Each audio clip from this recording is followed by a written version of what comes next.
There is only one way that the story of Mau Mau can begin, and that's with the issue of land. The Kikuyu, Kenya's largest and most prosperous ethnic group, had lost their ancestral homeland in the White Highlands as a direct consequence of British colonization. Despite this injustice, they actively supported the Crown in World War II by offering their lives as soldiers, and more significantly, the fertility of their soil by overworking their land for the greater good of the war. But as more and more Kikuyu were forcibly relocated onto reservations, which had already far exceeded their carrying capacity, they found it impossible to get over the land issue. A Kikuyu parable explains why they couldn't just move on. The parable teaches that when someone steals your ox, it is killed and roasted and eaten. One can then forget the crime. When someone steals your land, however, especially if nearby, one can never forget. It is always there, its trees, which were dear friends, its little streams. It becomes a bitter presence that never leaves your sight. The anger that built up within the aggrieved peoples of Kenya had no outlet until 1943, when the first oathing ceremonies began among the Kikuyu people.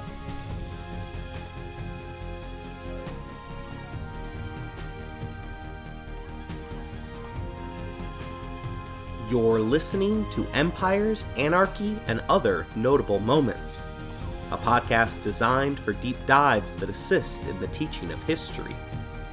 This is the second episode in a 5-part series regarding the father of modern-day Kenya, Jomo Kenyatta. Episode 2, The Mau Mau Crisis.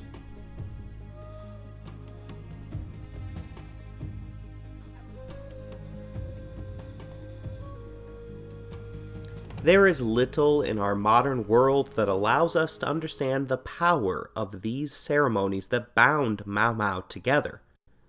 It is an entirely foreign concept to our world where so few oaths are kept.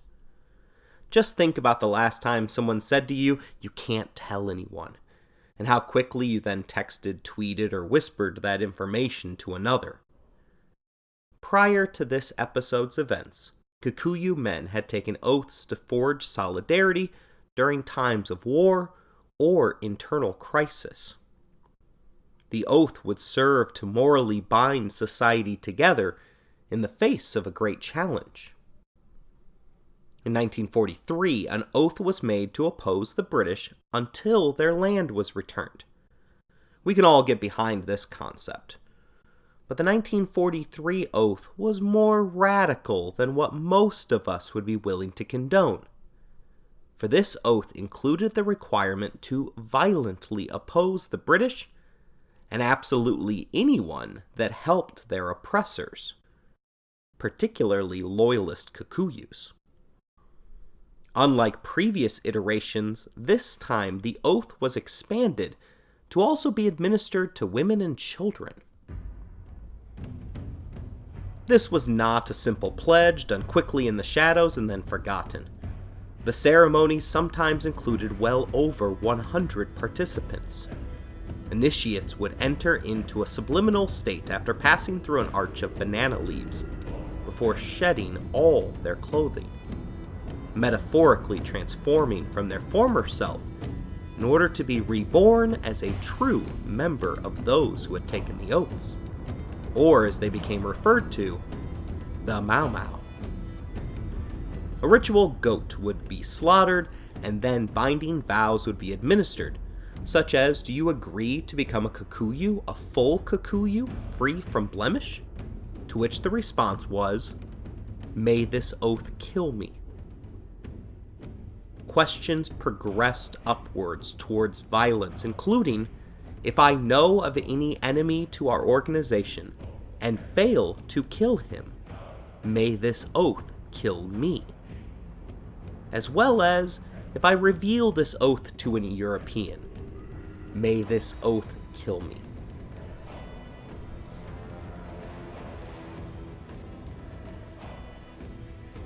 The oath served as a binding social contract, and the newly initiated Mau Mau believed in its almost magical power over them.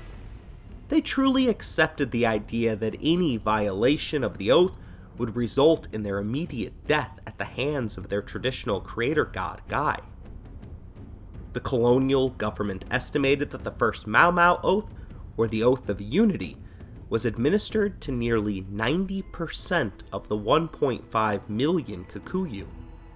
A significant portion, but much less than 90%, took the seventh and final oath, known as the Bantuni, or Killing Oath. Historian Caroline Elkins is the foremost expert on the Mau Mau conflict and our main resource for today's topic. She tells us that the fear of the oaths was real in the hearts of the settlers, pointing out that, quote, settlers and colonist officials alike were repelled by the Kikuyu oaths, which used powerful symbols like menstrual blood, goat eyeballs, and ram's intestines and scrotums. Mau Mau's method of killing involved knives and machetes. It was absolutely bloody and helped to drive local Europeans into a frenzied state of fear. Prussian war theorist Karl von Clausewitz describes war as merely the continuation of politics by other means. In other words, violence comes about because one of the parties believes that it can gain a political concession. For the Mau Mau, this was Ithka na Wieti, or land and freedom. The Kenyan political elite, of which Jomo Kenyatta already belonged, split in the 1940s along the same lines of another British colony on what was commonly referred to as the Dark Continent. In South Africa, it was Nelson Mandela joining the Spear of the Nation to undertake a violent campaign of retribution against the British after he became convinced that there was no other political solution available. Mandela would go on to serve 27 years of hard labor at Robben Island, before eventually becoming the dutifully elected president of a free South Africa. With Ithka na Wieti in mind, the Land and Freedom Army, or Mau Mau as the British referred to them, were unleashed. The movement was less of an army and more of a decentralized insurgency, a movement with no clear leader, and thus no one strategizing with their hand at the wheel. Kenyan police believed that the first act of Mau Mau violence came on October 3, 1952, when the white settler Mrs. A.M. Wright was stabbed to death near her home, just 10 minutes outside of Nairobi. The murder was shocking in its cruelty and its brazenness. Even 10 minutes of travel time was plenty of time for the perpetrator of the act to escape into the rural countryside of Kenya.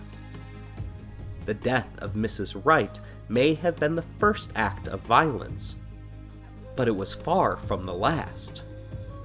The press in Kenya and England both ran with the sensationalized versions of the story, creating a lasting image of the perpetrators as unredeemable savages.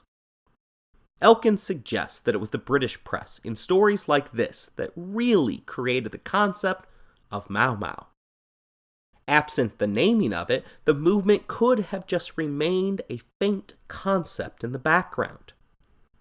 The press's portrayal of Mau Mau filled the people's minds of a barbaric, anti-European, anti-Christian sect that utilized primitive terror to interrupt the good Christian missionaries from England. With each new act of violence, fear ratcheted up throughout the colony, with everyone wondering if they were the next victim.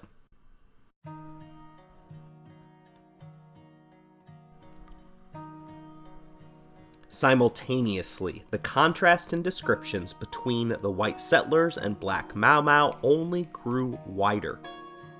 The Mau Mau had become gangsters terrorizing the local European missionaries. If you could only protect one, which would you choose, the missionaries or the terrorists? With this portrayal, there was no thought to figuring out their raison d'etre, or reason for being. There was no thought of fixing the land issues that had caused them to lash out in violence. Rather, the historical record is littered with settler descriptions utilizing dehumanizing terms, such as vermin, animals, and barbarians. One such official government passage claims that the Mau Mau lived in sprawling heaps, hovels that seethed with mud and animals. Like other predatory animals, they were described as cunning, vicious, and bloodthirsty. Animals that needed to be killed in order to save one's children. Words have meaning. The Sapir-Whorf hypothesis on linguistic reality teaches that words shape our understanding of reality. Descriptions intended to dehumanize the enemy succeeded with locals. A picture was painted that Mau Mau adherents did not belong to the human race. They were diseased, filthy animals who, left unchecked, would infect the rest of the colony. In short, their very presence threatened to destroy Kenyan civilization. Thus, in the minds of the settlers, they had to be eliminated. Now, to be clear, the Mau Mau were violent. Their oaths demanded that. They sought the death of literally anyone assisting their white colonizers. We might be able to sympathize with their cause, but not their methods. The story of Mau Mau is the story of an original sin, the stealing of land from the Kikuyu people. We can easily look at this moment as one of good versus evil. One group living their best life when a more technologically advanced people comes to destroy their way of life in order to profit from their misery. As the story progresses, however, it becomes a fight between what we would deem as between two bad guys. The sympathy that you will hear from me for the Kikuyu comes in part because the heavyweight title fight that ensues is a vicious, no-holds-barred, bloody, one-sided mismatch from the very beginning. The Mau Mau never had a chance.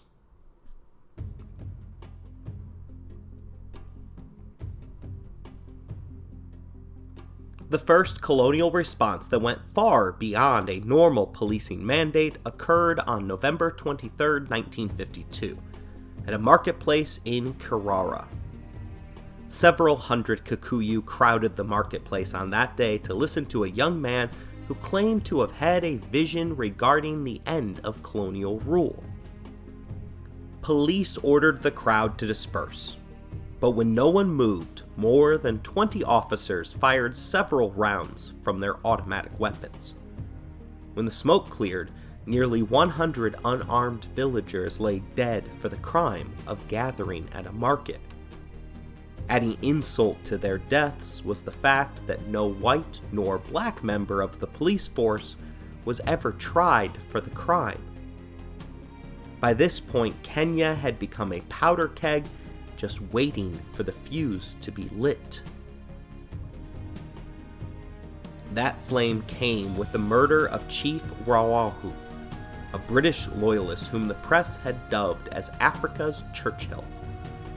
His car was stopped by a Mau Mau member impersonating a police officer, and he was gunned down in cold blood. The picture of his bullet-riddled body was widely disseminated by the press. The Kikuyu did not mourn the death of this particular chief, instead choosing to celebrate it as an act of social justice. 2 weeks later, Governor Evelyn Baring declared a state of emergency in Kenya, and the war against the Mau Mau officially began. Baring told his cabinet that the quote-unquote war would be over in a mere 3 months. The plan was to decapitate the movement while introducing a few broad-based restrictive measures on the peoples of Kenya. They began with Operation Jock Scott on October 21, 1952, targeting 180 suspected leaders of Mau Mau. They reserved special attention for Jomo Kenyatta, whom they believed was the mastermind of the cult. Scores of police officers escorted him from his home under the cover of night to drive him to a waiting plane.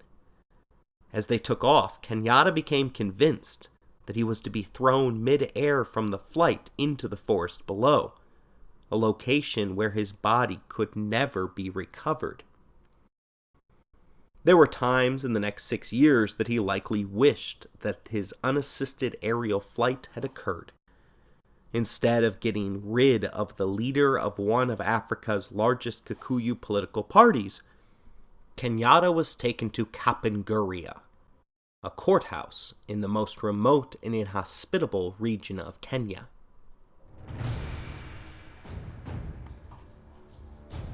Baring's intelligence on Kenyatta couldn't have been more wrong, for there was no mastermind of this decentralized insurgency. Rather than collapsing without him, the Mau Mau movement grew more violent. Kenyatta had been a moderate voice within the Kikuyu political community and had worked hard to hold back those that preached violence and hatred. The entire war had begun on a false premise. Worse, the colonial government had just turned Jomo Kenyatta into a martyr. Jock Scott began a series of Mau Mau reprisals. Eric Boker, a World War II veteran, was found disemboweled in his home. Then an elderly couple near Thompson's Falls were mutilated by militants. 4 days later, Tom Botel's body was found decaying in the Burma marketplace. He had been murdered in public during daylight.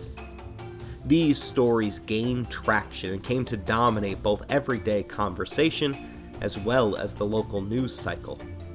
It was as if the settlers' worst nightmares had come alive. Most of them lived on isolated farms without telephones, far from police assistance. Many of those settlers had long lived with the same level of dread that American plantation owners must have had when they heard that Nat Turner had risen up and hacked apart his slaver's family while they slept. In this state of constant fear, they demanded swift and violent justice. When the government couldn't supply it, they began to take the law into their own hands by forming vigilante groups. Teachers conducted class armed. Husbands taught their wives how to shoot so they could take their babies out on a stroll. Fear and hysteria were rampant, despite the fact that violence was still relatively rare and isolated. It is true that the attacks were bold and brazen, but the ones that I have listed were essentially all of the attacks that had occurred. America today is a significantly more dangerous place than Kenya during this time. We average a mass shooting each and every single day. Over the course of a year, a handful of murders had occurred in Kenya. But one doesn't think rationally when caught in an endless loop of fear. Many settlers began to call for the outright extermination of the Kikuyu people.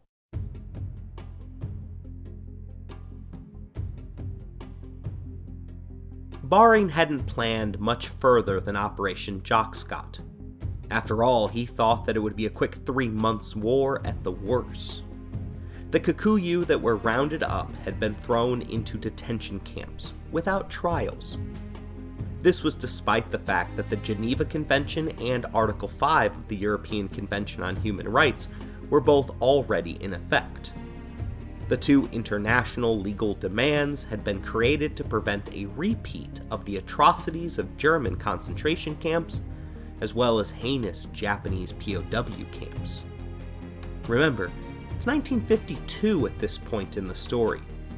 To these guys in charge, World War II wasn't some far-off, distant memory. The events had just wrapped up less than 7 years prior. Many served in the war, and a few had even spent time in Japanese prison camps. Despite this, they repeated deeds and practices that they had previously fought to end. The governor got around these international accords through a clever use of the colonial constitutional state of emergency powers. Designed to be a temporary measure, the emergency, as Evelyn called the crisis, allowed his government to detain anyone designated as a threat to the state, for as long as the state of emergency was in effect.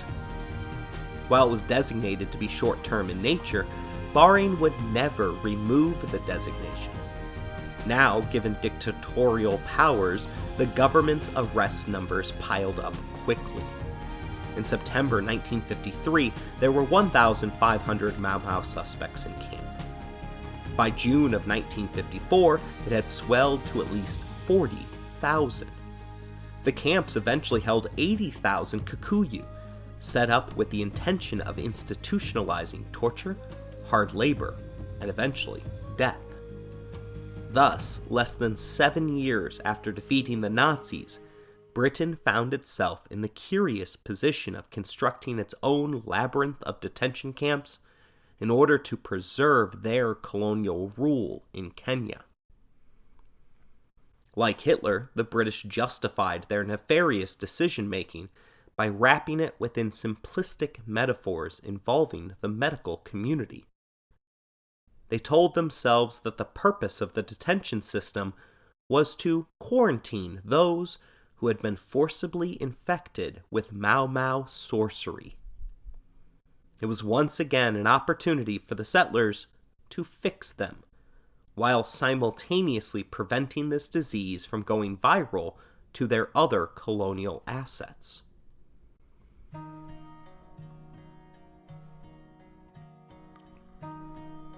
Again, however, this was destined to fail for the simple fact that it rested on a faulty premise. The British were trying to fix a people, rather than the problem that had caused them to act in the first place. Namely, the fact that their land had been stolen, and there was no way for them to successfully survive off of what remained.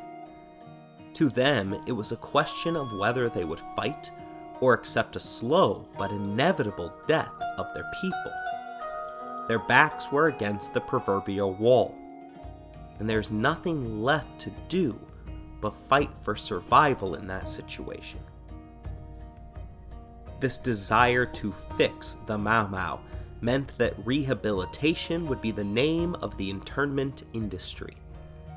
Within the borders that they had drawn, Britain would conduct one of the first hearts and minds campaign of the 20th century. Thomas Asquith, a former Olympic rower, was placed in charge of the rehabilitation effort. Asquith believed that Mau Mau adherence to oaths had tortured the minds of the detainees, that he had been charged with rehabilitation. Thus, he insisted that any re-education program could not begin until the prisoner's demented psyche had been reached. Asquith is actually one of the few good guys in this demented story. He had a true desire to lessen the plight of the prisoners. But his words quickly became twisted by those that favored methods of systemic violence. Louis Leakey was an archaeologist who had grown up among the Kikuyu. Based upon his prior experience, Leakey served as the cultural expert for the colonizers. In his mind, Asquith's words meant that a Mau Mau member could not participate in rehabilitation until he had confessed the oath, or as Leakey put it, vomited up the poison of Mau Mau. This was contrary to what Asquith had been arguing, for he held the belief that the Mau Mau's grievances were legitimate, and not a result of some kind of mass psychosis. When he proclaimed that he wanted to treat their psyche, He meant an increased investment into social programs, such as education, employment relief, housing, social security, and expanding their access to land. Unfortunately, Asquith's blueprint for ending the crisis was underfunded to the point of rendering it meaningless. His rehabilitation programs received a pathetic 0.5% of the colonial budget. This was in stark contrast to the 20% that was dedicated to policing and the detention system. At the height of the emergency, there was just one rehabilitation officer for every 10,000 detainees. With the full support of Bahrain's government, the internee system, as it was first called, evolved into the pipeline, a name which conjures up a conveyor belt, where detainees would travel from one level to the next on an assembly line of rehabilitation from which they would re-emerge back into society as a happy little British loyalist who had succeeded by confessing to the wrongness of their oaths. Oaths that the Mau Mau adherents believed would literally kill them if they betrayed it. The rehabilitation method used within the pipeline was torture, both physical and psychological. There are a number of first-hand experts who can teach us about the effects that torture has on one's body and soul. For this one, we'll quote Gustav Harling, who was a detainee in the very worst of the Soviet gulags. Upon escaping his own imprisonment, Harling concluded that there is nothing a man cannot be forced to do by hunger and pain. But once again, the British underestimated the mysterious power of the Mau Mau Oath, as well as the prisoners' desire for Ithka Na Weithu, land and freedom. Upon arrest and upon entering the pipeline, suspects had to go through a process known as screening.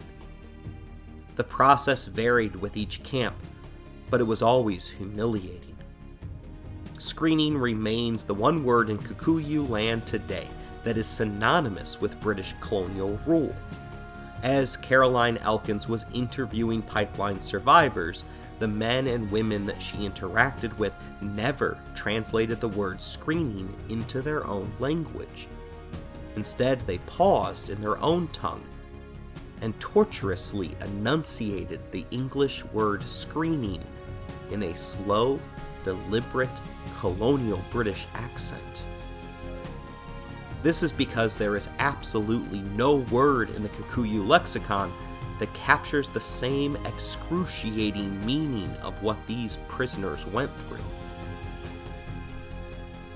In one of the worst iterations of screening, the detainees were first stripped before then being forced through a cattle dip of disinfectant, while the askaris, their term for local guards, pushed their heads under the chemical solution, occasionally to the point of drowning their charges.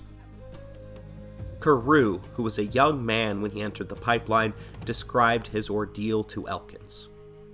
He reveals to us that we all stood there, young and old men alike, dripping wet from the dip and naked. Then they decided to search us again. For what reason I couldn't fathom, because we had already been searched so many times already. The white officers instructed the askaris to search every part of our naked bodies, to check every one of our orifices. It was sinful enough to be standing there with our elders without our clothes, but then to have those kinds of things done to us? The entire process was done to the deafening beat of the chorus that rang Piga Piga Sana. Beat them, keep beating them.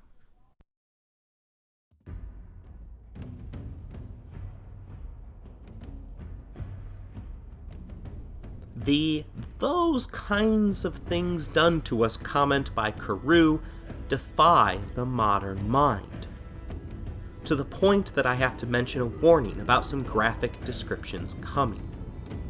I would love it if the history of humans all smelled like roses, but like the rose, it comes full of dangerous thorns. The worst of the violence came after the screening was complete. That was when the interrogation began. A man named Kirigumi put it succinctly, "To be interrogated means to be beaten." Electric shock was widely utilized, as was fire.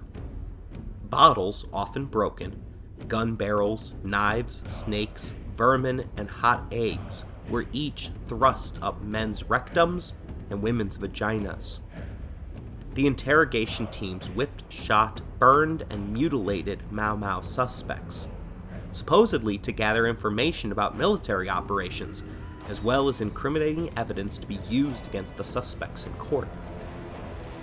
Women's breasts were squeezed with pliers, and men's testicles were crushed in order to obtain confessions. All of this was undertaken based upon mere suspicion of involvement. None of the Kikuyu at this stage in the pipeline had ever received due process. The British felt that there was no need for respecting the rule of law, as self-described screening experts claimed that they could identify who was Mau Mau by the look in their eyes. One even declared that he could know the number of oaths a man had taken by just looking at his demeanor. Locals referred to this as the Mau Mau look.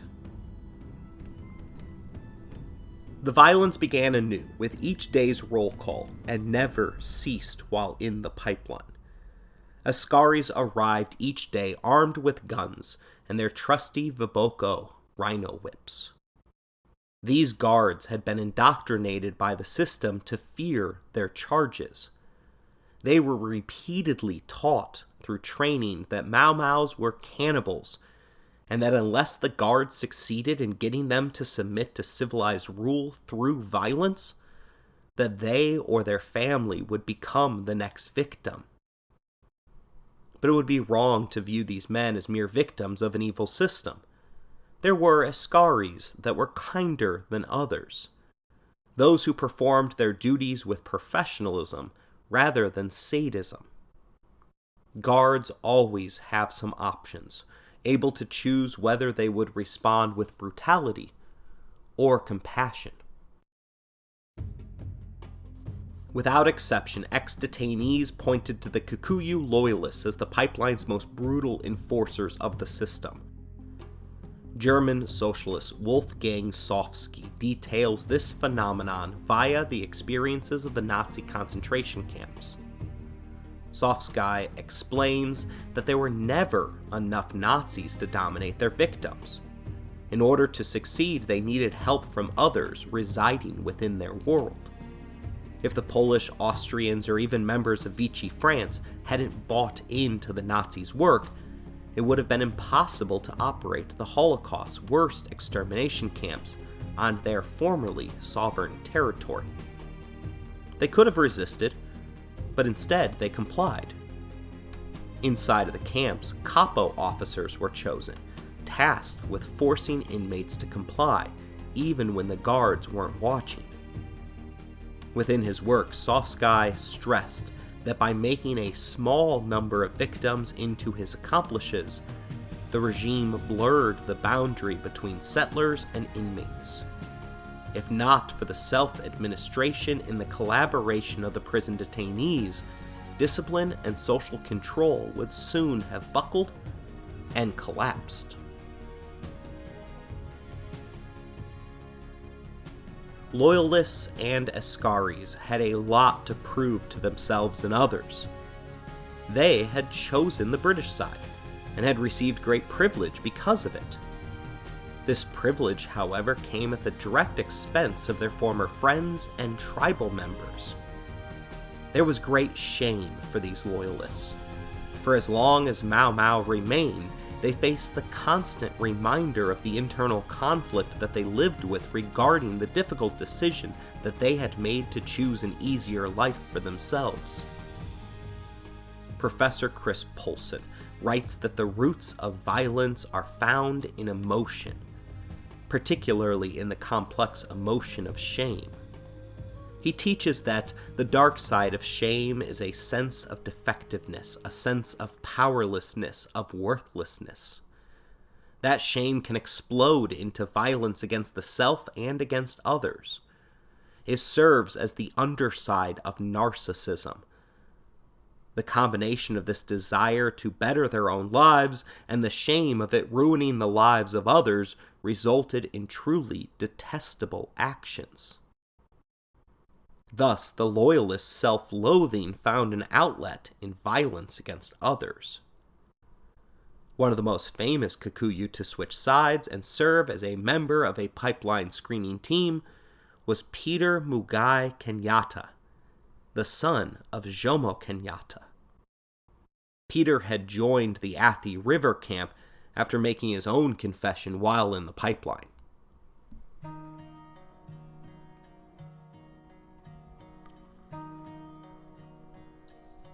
After roll call, forced labor began at 6 a.m. and commenced until 6 p.m. Everything about the pipeline was regimented. Caroline Elkins illustrated as much by writing that the pipeline was based upon the principles of organized terror, violence, and degradation, all applied in an environment where space, time, and social exchange were completely organized and routinized. Mau Mau suspects were subject to constant control: when they woke up, when they ate, when they were counted, when they went to work, how long they labored, when they urinated and defecated, when they went to sleep. Freedom was eliminated, and violence, or the threat of it, was part of every waking and sleeping moment of their lives. The explosive increase in pipeline numbers wasn't resulting in a reduction of Mau Mau violence or recruitment. Rather than causing the British to reconsider their strategy, they doubled down on the violence. General Sir George Erskine was put in charge of the next major roundup of suspected Mau Mau members on April 24, 1954. The center of the operation was Kenya's largest and most vibrant city, Nairobi. Erskine's team internally discussed the commencing of Operation Anvil, as it was named, or Nairobi's D-Day. The name of the operation is fascinating as it shows that the British continued to view themselves as liberators rather than the villains of the story. An all-white, 25,000-man strong security force descended unannounced upon Nairobi and cordoned off the city for a sector-by-sector search. What commenced was shockingly reminiscent of how members of the Nazi Einsatzgruppen located Jewish hideaways across Europe's most populated cities. In fact, the whole British operation came to be described as Gestapo-like. Loudspeakers informed locals to immediately pack one bag and leave the rest of their belongings. All Africans were then taken to temporary barbed wire enclosures and sorted according to their ethnicity. Each group was then prepared for ad hoc on-site screening, which included a violent and intrusive strip search. If the confused citizens of Nairobi moved too slowly, they were beaten. If they moved too quickly, they were beaten. If they spoke to the screeners, they were beaten and then shipped directly to a vehicle destined for detention. Once all Africans were sorted and incapacitated behind barbed wire, the soldiers, or Johnnies as the locals referred to them, then proceeded to loot the houses of those they had just rounded up. Nairobi became the linchpin in the military strategy against the Mau Mau rebels who still fought and hid in the forests, or among the locals. The city was targeted legitimately, for it did serve as Mau Mau's main supply base, recruitment center, and financial support. 3/4 of the city was Kikuyu, and they had begun to successfully spread their hatred of the British to other ethnicities. In the colonial government's determination, there was a very real threat of this transforming from a conflict against one ethnic group to a war against all of Kenya's native ethnic groups.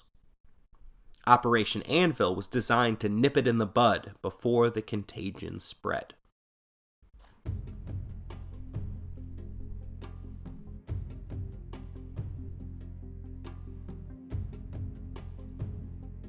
Testimony from ex-detainees give us a full picture of what life was like behind the wire, as the inhabitants of the pipeline referred to their detention. First, an important semantic. While most Kikuyu had taken at least the first oath, very few had actually committed an act of violence. In the American judicial system, you must show both intent, the act of taking the oath, and an action taken towards the crime. In our system, most of the Kikuyu in camps would have never been accused of a crime, despite their hatred for the British, for they had taken no action against them. Despite the fact that very few of those in the pipeline deserved to be there, solidarity among detainees was largely upheld. In fact, oathing ceremonies continued within the prison camps. Although there were obviously less of them considering their illegality and the fact that it was considerably more difficult to find both banana leaves and a goat suitable for ritual sacrifice while confined to prison. Innocents were surely caught in the enormous web cast by operations such as Anvil and Jock Scott. Once in the pipeline, however, it was clear that only Mau Mau members would be tolerated by their peers. The detainees were right to remain suspicious, as the British would regularly force those that had confessed back into the camps to gather intelligence and serve as informants. When these traitors, as Mau Mau members perceived them, were discovered, they were dealt with swiftly and brutally, often resulting in their strangulation or a slit throat by a piece of corrugated metal from a roof that had been formed into a prison shiv. To them, giving up your oath meant that you would be killed, and sometimes God works through the hands of others. Thus, if you were not a member of Mau Mau prior to entering the pipeline, your only chance of survival was to join Mau Mau. The oaths that were spoken demanded no less of the Kikuyu prisoners tasked with carrying out prison justice. This group solidarity helped strengthen the resolve of the victims who were subjected to never-ending torture. It would have been much easier to give up as the forced labor was backbreaking and left many crippled, but they performed the impossible tasks placed at their feet. At the camp of Mbaski, the detainees built a modern-day airport, now renamed the Jomo Kenyatta International Airport. Today it remains the busiest airport in the country. At Magetta Island, the inmates literally built their own prison after arriving in shackles from the cargo hold of a boat, showing that the British, in this mission to make up for their past mistakes regarding slavery, could willfully ignore their own history regarding the Middle Passage. The detainees then spent several days being forced to build perimeter trenches, watchtowers, and even the isolation pits that they would be forced into when they refused to work at the breakneck pace the British guards demanded. Only after the entire facility was finished were they then allowed to remove their shackles. But in the limited free time they had, the prisoners pushed back at every narrative the British attempted to impose upon these so-called savages. For instance, the inmates formed government committees, everything from a prison welcoming committee to judicial committees, as well as medical committees and even debate committees. Strangely, Jomo Kenyatta, the supposed leader of the Mau Mau and the man that would later become the first president of Kenya, refused to serve on any and all political committees during his imprisonment. He spent his entire time in the pipeline as a cook, which, when you take into account the heat inherent to Kenya's climate, is not as pleasant or enviable of a job as you might have initially imagined. During this time, a gulf was created between Kenyatta and his fellow Jock Scott detainees, who were all high-level political leaders of Mau Mau. The others even turned on Jomo at one point, attempting to kill him in prison. For the detainees, controlling their own society meant drafting and enforcing their own rules. Self-policing and discipline became normalized in codes of conduct, which included rules unique to each camp. To help slow the spread of disease, Magetta Island's rulebook, called the Magetta Manifesto, outlawed spitting, urinating, and defecating outside the toilet bucket. In Manyani, an area of unbearable heat, it was punishable by death to steal another man's cool water, which was made by passing the water from one work tin to another over the course of hours. The harshest forms of justice, however, were ones that involved ostracism from the group. The fact that shunning was regarded as so painful reveals to us how important solidarity was to an inmate's survival in the pipeline.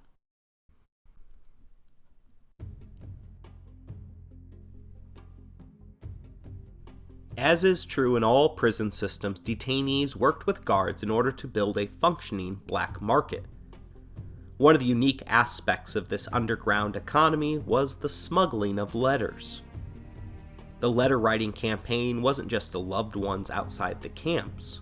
Rather, detainees wrote a prolific number of letters to the government of Kenya, to Queen Elizabeth, and to the United Nations, all detailing their conditions and objecting to what were obviously clear rights violations of international law. Sometimes they bribed guards or cleaning crews to release the letters from arranged drop-off points or mailboxes. One camp's designated post office was a library book about Queen Victoria. The ex-detainee that revealed this subterfuge still couldn't believe that the guards never caught on to their scheme, saying to Elkins, "Can you imagine any of us caring that much about Queen Victoria?" News from the outside is always in high demand in any prison system. With guards carefully controlling the flow of information from the outside, this was both a difficult and dangerous task. Detainees shared news from new inmates about the outside by perfecting a technique they referred to as speaking to the wire, which involved them facing away from whomever they were communicating with, then speaking a mix of Swahili, English, slang Kishwali, and Kikuyu. It would appear to any guard that happened past them that the detainee had gone mad and was just talking to themselves. More formal news came whenever detainees got materials to write with. The Manyani Times, the Weya Times, the Kamongo Times, and even a publication named The Way of the Wire were all informal news services in the camps. Written by the detainees and secretly passed through the barbed wire fences, the surviving documents showcase that the prisoners were far from the savages that the British claimed. A lot of the stories carried by the papers, however, were merely Mau Mau propaganda that foretold the coming end to the war or the prisoners' imminent salvation via United Nations intervention. This was done to give the prisoners the hope needed to continue to hold out from betraying the cause in the face of constant physical and psychological torture. In reality, the world had turned a blind eye to the crisis facing the Kikuyu.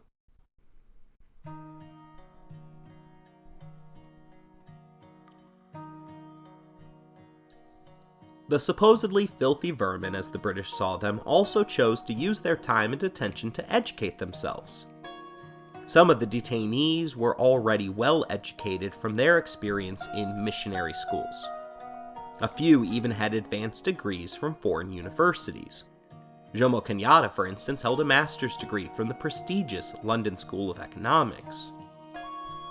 Those willing to taught inmates grammar, logic, math, as well as practical lessons such as which guards to avoid, how to effectively bathe in sand, and how to treat scorpion bites with tobacco snuff. One teacher, Diri Kagombe, fondly reminisces about how everyone would be gathered around, not wanting to miss a word of the lesson, while he drew letters in the sand with a stick. To him, it was quite inspiring to see how those weary men wanted to feed their minds.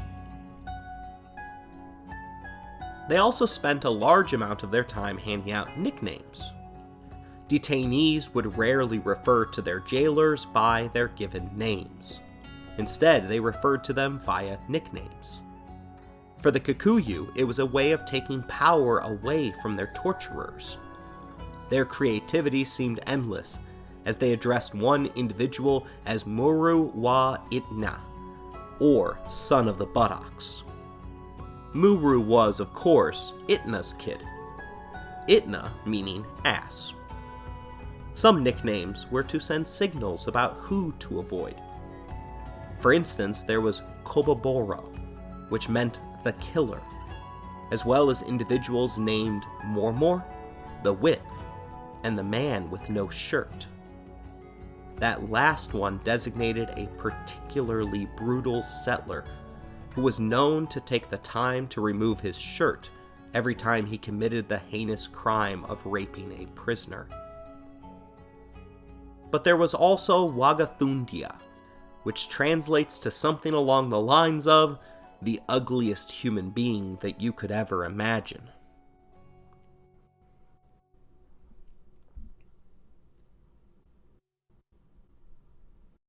As terrible as life was within the pipeline, it wasn't that much better on the outside. The Kikuyu that managed to avoid the pipeline still were confined to the reservations, subject to the Crown's ever-changing policies. In 1953, the Swinnerton Agricultural Plan was introduced, once again based on a false premise. Specifically, the premise that native agricultural methods were inherently destructive and inefficient. This attempt to improve agriculture wasn't just a moment of benevolence by the British. If they could successfully boost the efficiency of African farms, then they could pack ex-detainees into smaller portions of the reservations after they had successfully exited the pipeline. After all, the guests of the pipeline lost all property rights once they were within the system. In order to reclaim land from the wilderness, the British forced the free Kikuyu to work in the same manner as the detainees for 90 days out of the year. This served in addition to the hut and poll taxes that had already been levied. Refusal to work resulted in imprisonment for 6 months. The International Labor Organization called this phase of the emergency as one of outright enslavement. As the Mau Mau insurgency grew worse, colonial attention turned to the reservations as a way of hindering support to the movement. Every Kikuyu became looked at as a suspect. In June 1954, the first emergency village was created via passage of the Forest Village Authorization. Gathoni Muhai only became aware of the policy change when she saw smoke billowing from the homesteads on the ridge next to hers. What came after that realization is a horror story. Gathoni recalls that all the homes and cattle herds in our area were wiped out in a matter of hours. When I saw the smoke in the next ridge, I started burying pots and other items under the floor, and I bundled my children and took what I could. Among the chaos and flames, many families became separated and were never able to reunite. The removal of the inhabitants was done to both control the population, as well as to seize the land for British purposes. Groups were transported to a new village that had been set up utterly devoid of all of the necessities of surviving. Often the only finished parts of these emergency villages were the Home Guard barracks and Loyalist homesteads. The Kikuyu were forced to build their shelter, grow their food, and create water sanitation systems for themselves from scratch. The homes which were supplied were a mere 100 square feet. For comparison's sakes, prison cells in America average 70 square feet in diameter. Women and children, most men were already in the pipeline by now, had to sleep on the same floors that they cooked on and which occupied the family's waste bucket. Roll call for the villagers began before the sun came up. If you were late, perhaps because you were feeding your family, the home guards would break down your door and beat you in front of your children. You were then marched 2 to 3 hours away, put to work digging a 10 to 15 foot deep trench around your village. This trench was supposedly created in order to protect you from armed Mau Mau attacks, but it actually served to keep you in. Just like the strategic Hamlet program in Vietnam, the armed guards designated to protect the village all had their guns facing inward, rather than positioned outward facing the forests of the Mau Mau.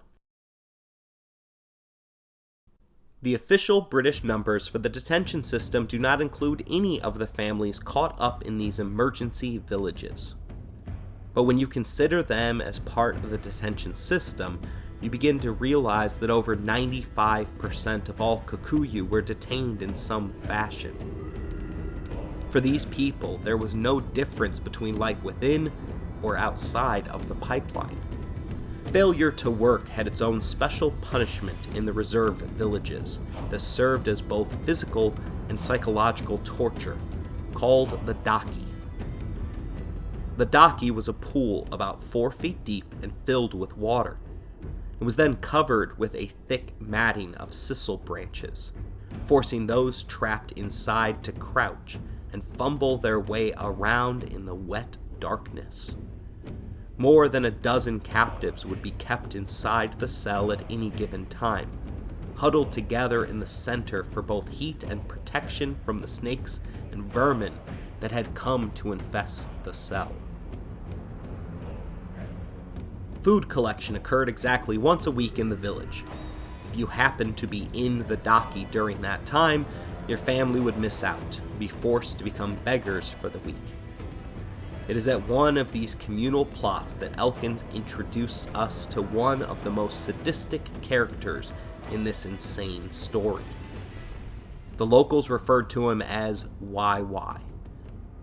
This particular guard would depart in order to position himself once the food collection began. When a whistle blew for the villagers to return home, he would begin shooting at the women with a sniper rifle. Villagers recall these stories with horror, revealing that when someone was shot, they were just abandoned where they lay.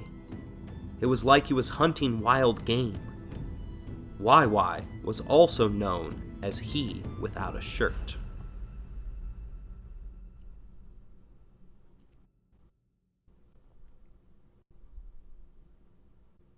It was a lack of food that villagers remember the most about their time during the Mau Mau conflict, with one saying that hunger was the worst problem. That's what was killing most of the people. They were starving us on purpose, hoping we would give in. The profoundly negative effects of villagerization became clear by 1957, as disease ravaged the countryside. Disease, one of the 4 horsemen of the apocalypse, always preys upon the weak. Malnutrition casually invites and ignites viruses. The British, however, proved to be quite the optimists on the subject. A district commissaire in Meru summed up the general sentiment that, from a health point of view, I regard villagerization as being exceedingly dangerous, and we are already starting to reap the benefits. We are, in fact, trying to effect in a few months a major social revolution which took 500 years or more to achieve in England. Today, many women in Kenya consider the entire central province as a kind of mass unmarked grave. By the end of Mau Mau, over 800 emergency villages had been built, each with their own stories, their own why-whys, their own suffering.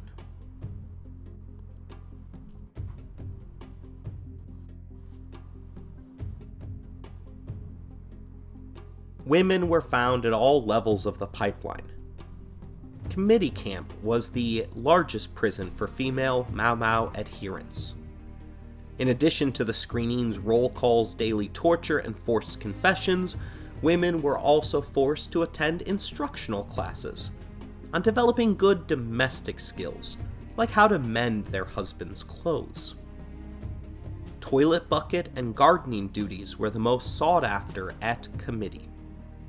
A detainee named Winnie describes this coveted duty, detailing that we would combine the solid waste into the buckets, lift them onto our heads again, and carry them out to the dumping area, which was a considerable distance away from the camp. The guards would also be chasing us and whipping our legs, which made the runny waste go down our faces. There, 4 walls made of grass resembling a room were kept. A lot of grass will be heaped to a height of about 5 feet, and into the enclosure there we dump the contents of our buckets. The whole time we used our bare hands and the ends of the broom to clean out the feces. The British colonial government's work camps in Kenya were not wholly different from those in Nazi Germany or Stalinist Russia. They functioned on what Wolfgang Softsky called the economy of waste. After a few months, the grass cutting and garden workers would take the composite of human waste and use it as fertilizer for the camp's vegetable garden. The prisoners were literally eating food grown from their own shit. Why would women seek out a job that involves getting beaten while other people's waste runs down your face and hands? The answer is both simple and depressing. It made them less likely to be sexually assaulted. For women in the pipeline and the emergency villages, sexual assault and violent rape were constant presences in their life. One of the most misunderstood features of sexual assault is that it is a crime of power and not passion. Even having human excrement wasn't enough to prevent all attacks. Because the guards could, they did. The Loyalists, Home Guard, Askaris, and white officers all exerted their power over their charges. With no justice to be found via the government, the victims of assault had no avenues to turn to. For them, resistance meant death. One detainee tearfully testified that we could not utter a word because that would mean instant death. They would rape you in full sight of your father-in-law, and he would not say a word of protest. He would just watch quietly and bear the pain patiently. Even your own daughters could be raped in your sight, and you wouldn't protest or prevent it.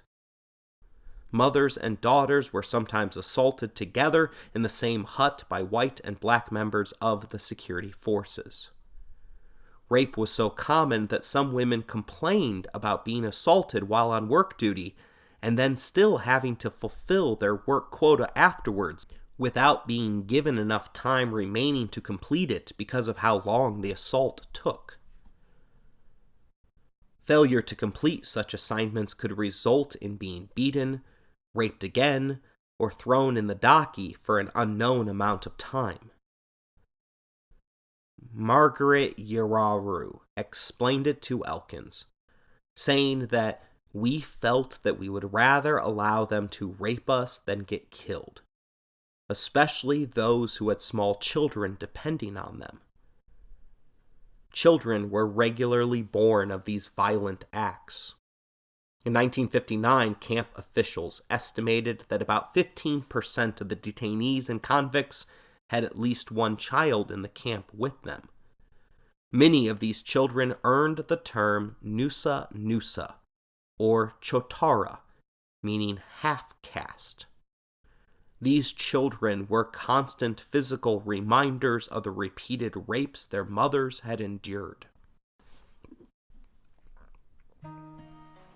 For many men, exiting the pipeline was just the beginning of a new nightmare, as they returned home to find their land confiscated by loyalists. Their family might be missing, or if found, there might be a Nusa Nusa child living in your home. Mary Wa Kuria explains that most men entered into such situations with understanding and compassion, saying even those men who found their wives with children born while they were away did not blame them, but just accepted the children as their own. Everybody understood that we had been forcibly separated.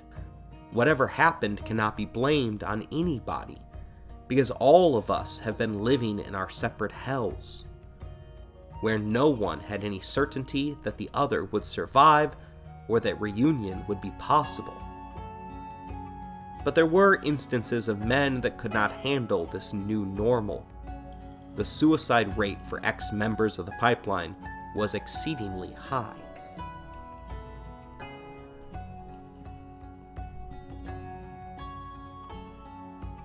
By 1957, 2,000 detainees were being released from the pipeline every month. Carruthers Monkey Johnstone entered the picture as the head of the Ministry of African Affairs. The Oxford-educated aristocrat earned his nickname before he ever set foot in Kenya. His friends had called him Monkey due to his unfortunate physical appearance, which some described as primate-like. The name stuck as he moved up the colonial government ranks. Monkey Johnstone's first problem was how to reabsorb so many Kikuyu on reserves that were failing to produce enough food for the people already living there. By this point, the Swinderton plan had been shown to be a clear failure. European farming techniques did not work better than the locals. Johnstone's solution to the problem was to fudge the math. He said that the Kikuyu had already proven that they could live off less food than anyone else, so they just readjusted the targeted standard of African living. With a stroke of a pen, the same amount of land could now fit 150,000 more rehabilitated Kikuyu. His second problem was how to keep the Kikuyu on the reservations.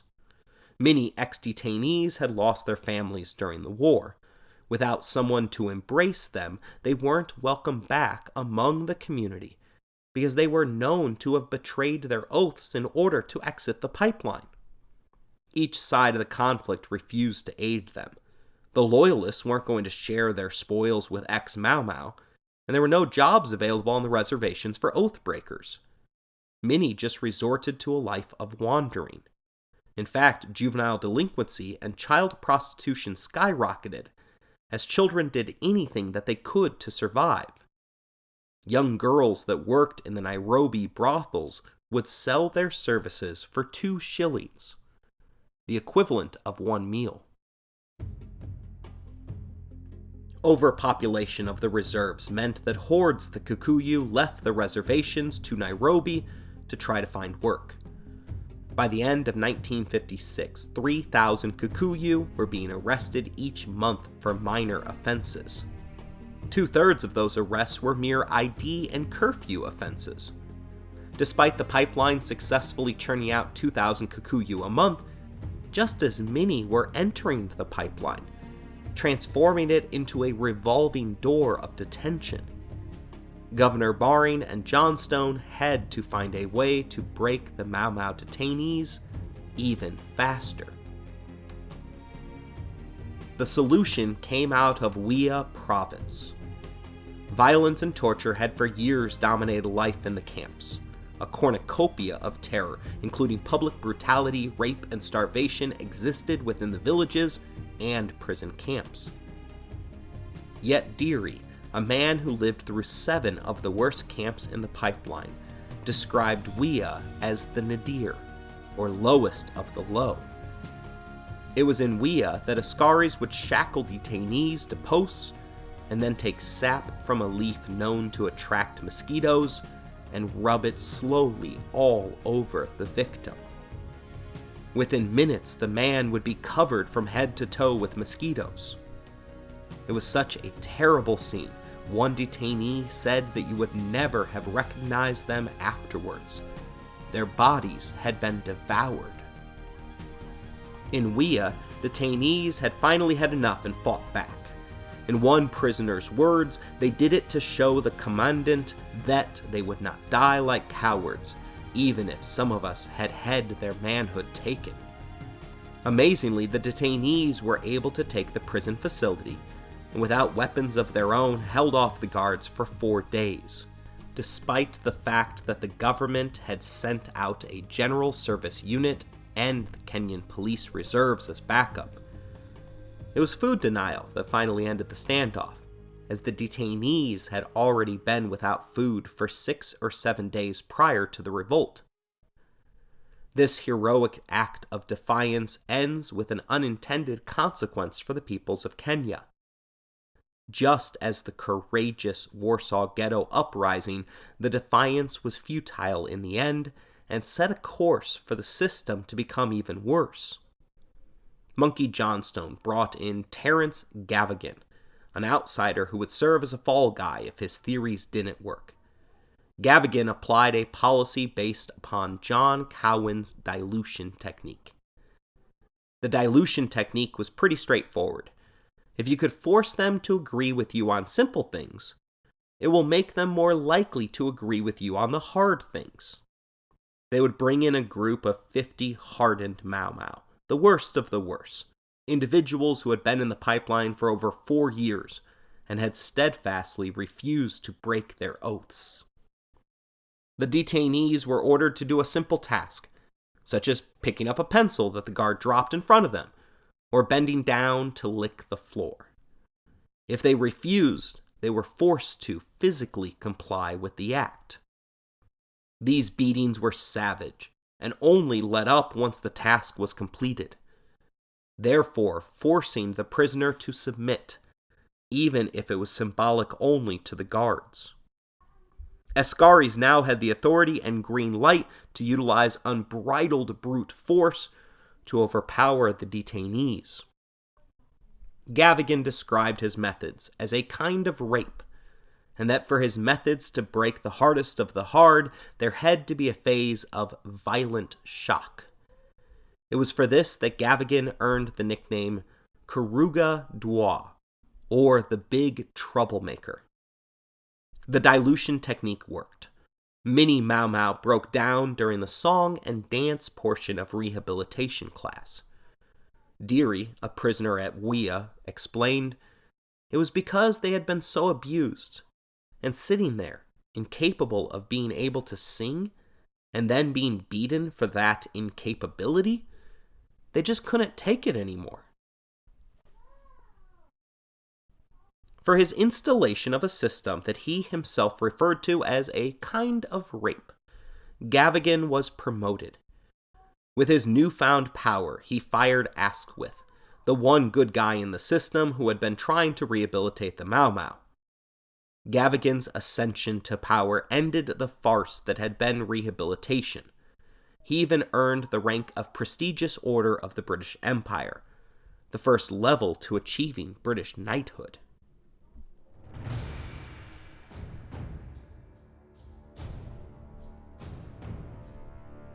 It wasn't the success of Gavigan that ended the pipeline. Individuals within the British Labour Party began to force the issue of Kenyan rights in London. MP Barbara Castle did everything she could to shine light on the horrors of the colonial government.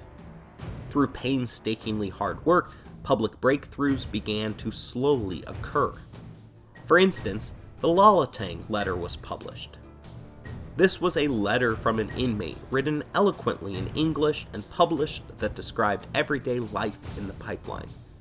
It caught the public's attention when it openly questioned whether the Nazi camps were better.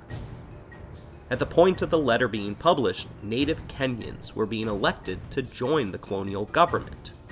In order to have the right to vote, citizens had to first be awarded a loyalist certificate.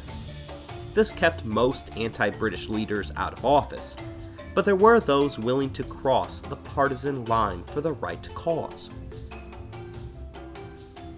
Lua members Tom Mboya and Ojinga Odinga pulled the strings on the Lolotang letter and demanded the camps be open to the government and the press. Even as government officials, they were denied, and it seemed as if the Lolotang letter storm would blow over without creating any positive change. The International Red Cross put a 2-month mission into the field touring the camps, but the leader of the mission was an old friend of Governor Baring's, and the tour ended with an assurance that compared to the French in Algeria, the Kenyans are angels of mercy. But then Eileen Fletcher broke her confidentiality agreement, something that all government officials were forced into signing, and she wrote a book about what she had seen as a detention officer in the pipeline. Police Captain Philip Meldon also became a whistleblower, providing detailed first-hand testimony on torture, including that men have been tortured to reveal what they know, often only on the mere suspicion. Additionally, men have had their legs broken with a stone because they would not speak, and men's private parts were laid on a table and beaten until the scrotum burst because they would not speak. Finally, he revealed that men were beaten on the soles of their feet till they could not walk, because they would not speak. The Anglican churches began publishing horrors that they had witnessed. It was a slow drip of heinous stories coming out of Kenya. But it wasn't the injustice, the torture, or the rapes that ended the struggle against Mau Mau. Compared to some inmates having live scorpions jammed into their rectums, it was a relatively minor event that ended the emergency. It became known as the Hola Massacre. On March 4th, 1959, a news report came over the wire that 10 detainees had died in Hola Camp after drinking bad water. A tip to British Parliament member Barbara Castle suggested that the story about bad water was a cover-up. In reality, the dilution technique was to blame for the deaths. On the morning of the 4th, detainees had come to a roll call where they were outnumbered 5-1 by the guards, and the Askaris had all arrived to the party armed with heavy sticks. The detainees were given an impossible task, and upon complaining about it, the lead guard blew his whistle. A detainee explains that the white officer blew his whistle and ordered the guards onto us. It was as if the guards had been coached about it. The dust that there was cannot be described. Even today, whenever I remember about the event, I shed tears. I cannot understand how I escaped death on that day. The guards were so many, their clubs would hit against each other as several guards tried to hit the same detainee. I was hit and I fell down. The detainee who fell over me had his skull broken, and I was covered in his brains and blood. I pretended to be dead. Other detainees continued to be beaten long after they had died. The first time, 6 detainees died. The white officer blew his whistle to stop the beating, and then asked how many detainees had been killed. Rather than stop the beating, Sullivan ordered the 6 bodies dragged away, and then blew his whistle again. The mayhem started up again until another whistle, so that he could ask how many had died. This time the number reached 10, at which point the beatings were ordered stopped. When compared to the daily tragedies in the pipeline, the reservations, and the emergency villages, the Hola massacre appears rather tame. But times were changing.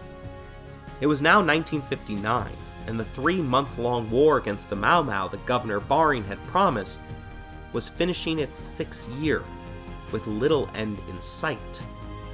JFK had come to power in America and was pushing hard against imperialism, shining the spotlight towards the fight against the communist Soviet Union. America considered disgruntled Western colonized nations such as Kenya as ripe for Soviet propaganda and communist revolution. Support for the colonial government of Governor Baring evaporated almost overnight from London.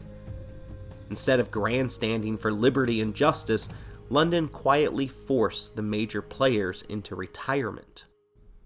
Fearing that a public apology would appear as weakness to colonies around the world, they covered up their crimes, hoping that the world would not notice. The emergency was just turned off overnight. Officially, the British report that 11,000 Mau Mau were killed during the war, while 1,800 loyalists died at the hands of the Mau Mau. Data, however, suggests to Elkins that the real death toll is somewhere between 130,000 and 300,000. The British were meticulous record keepers, but they burned all information related to Mau Mau upon Kenya's independence in 1963. There is not a single document that exists to tell us how many camps were part of the official pipeline. Officially, the British say that 80,000 Kikuyu were detained.